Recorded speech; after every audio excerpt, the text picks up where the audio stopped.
Des taux d'intérêt bas, un euro compétitif, des coûts de matières premières et d'énergie raisonnables, autant d'éléments qui favorisent un début de reprise.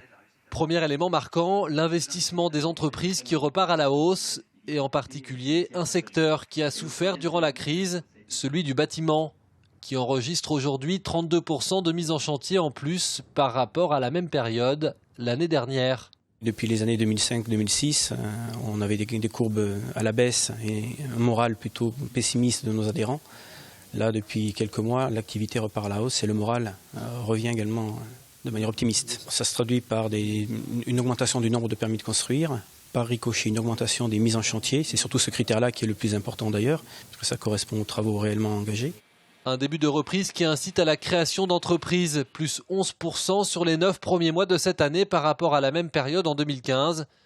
Une bonne nouvelle pour l'économie vendéenne.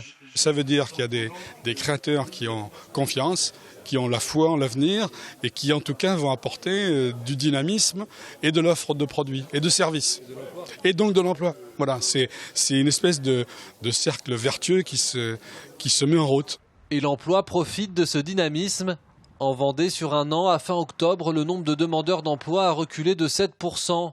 Environ 2000 chômeurs en moins sur le département, avec tout de même une ombre au tableau, le chômage chez les jeunes. S'il y a plus de 25% de jeunes au chômage en Vendée, 80% ce sont des personnes sans qualification. Donc nous avons un effort encore à faire pour que tout le monde soit qualifié. Parce que quand on est qualifié, on peut plus facilement trouver du travail et on peut en créer aussi. Reste donc un travail à faire sur la formation et la qualification des jeunes pour l'accès à l'emploi. Une des priorités des principaux acteurs économiques du département pour 2017.